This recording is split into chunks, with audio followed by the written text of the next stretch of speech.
Alright guys, so let's finish up our chapter book. This is the very last chapter. We're on chapter 9.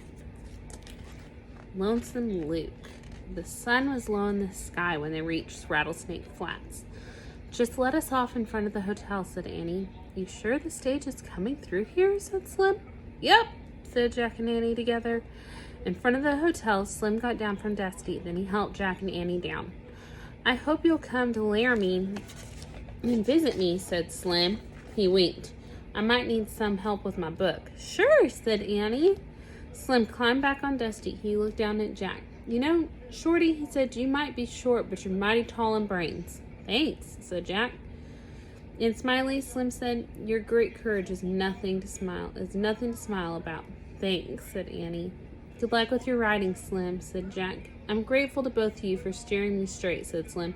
"I promise I'll thank you someday." "Really?" said Annie. "A cowboy never goes back on his word," said Slim. He snapped his reins and Dusty loped down the street. "Bye, Slim," yelled Annie. Slim coolly turned one last time. He waved his hat. "So long, partners," he called, and then he rode off into the sunset. Jack let out a deep sigh. "Okay, I'm ready to take my boots off now." "Me too," said Annie. They sat down on the porch of the hotel and they started to pull off their boots.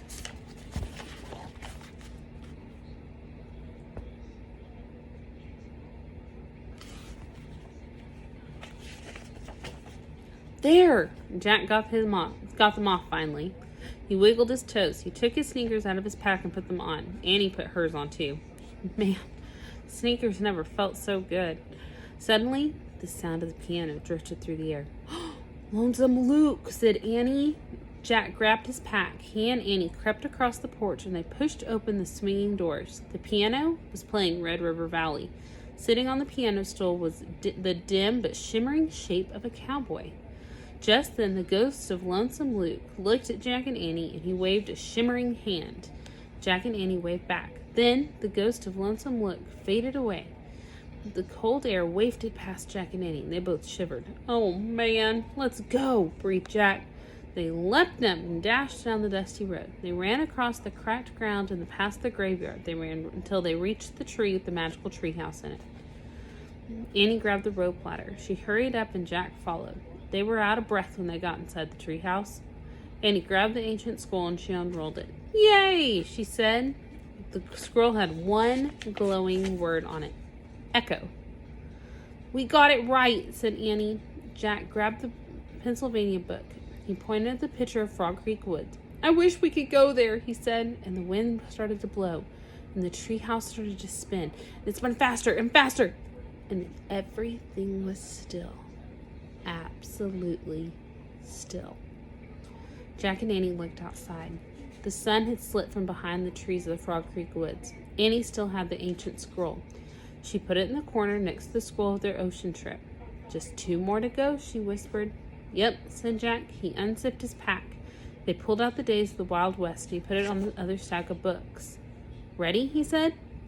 Annie was staring at the books and her mouth dropped. "What's wrong?" said Jack. Annie kept staring. "Have you gone nuts?" said Jack. Annie pointed at the Wild West book. "Read the cover," she said. Jack picked up the book and he read the title out loud. "Days of the Wild West." He looked at Annie. "So?" "Keep reading," said Annie. The author's name was below the title and it was in smaller letters, and Jack read Slim Cooley. Jack gasped. His mouth dropped open. He and Annie stared at the words for a long moment. "Oh, man," Jack whispered. "We're using Slim's book.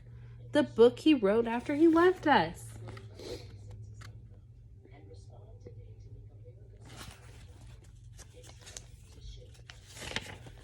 Jack and Annie shook their heads with wonder. Jack opened Slim's book and he looked at the title page. At the bottom he read, "Texas Press, Dallas, 1895. Jack turned the page and he read the dedication page. "With thanks to Smiley and Shorty, 2 strangers who changed my life." Jack looked at Annie. "Slim dedicated his book to us." "Yep," said Annie, and she smiled. Jack placed Slim's book back on the stack of books. Then he and Annie left the tree house and climbed down the ladder. As they started through the woods, the trees were more alive with bird sounds, and the air felt soft and moist. the Frog Creek seems so peaceful, said Jack. No rattlers, no rustlers, no ghost. Yeah, but no Slim Cooley either, said Annie sadly. I know, said Jack, but when we read his book, it's like he's talking to us. Oh, right, said Annie. You mean it's like an echo from the past? Yeah, said Jack softly. Wow.